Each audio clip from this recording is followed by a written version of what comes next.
According to the New York Times, a preliminary investigation into the crash shows the air traffic control tower staffing was, quote, not normal. The report says the controller handling helicopters was also directing commercial planes, jobs that are usually assigned to two separate people. Les Trent is in Washington with more on what may have gone wrong last night. It was sheer horror. Crash. This is Alert 3. Crash. The surveillance video shows the Black Hawk helicopter coming in from the left and a fireball at the moment of impact. I just saw a fireball and then it was just gone. This is the crash scene today. The Black Hawk helicopter is upside down in about 8 feet of water and is said to be largely intact. The airliner, however, broke up into several large pieces and is spread out over 3 debris fields on the Potomac River. Meanwhile, planes continue to take off and land from Reagan National Airport here, with passengers getting a clear sight of the tragedy. Networks broke into programming last night.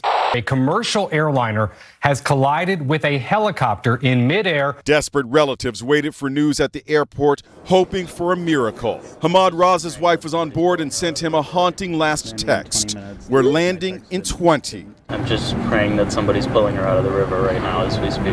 That's all I can pray for. Sadly, it was not to be. There were no survivors. All 64 passengers and crew on board the airliner and 3 military personnel in the helicopter were killed. At this point, we don't believe there are any survivors from this accident. Inside Edition producer Emma Cady got a sense of the 36-degree waters when the Coast Guard took her on patrol during the Trump inauguration preparations. We have these suits on to keep us warm. There's ice chopping in the water as we make our way through the Potomac. How could a disaster like this happen? Former Black Hawk helicopter pilot Elizabeth McCormick says the chopper pilot was flying too high and may have misunderstood instructions from the controller. The helicopter corridor is a 200-foot, where the helicopter should have been at 200 foot.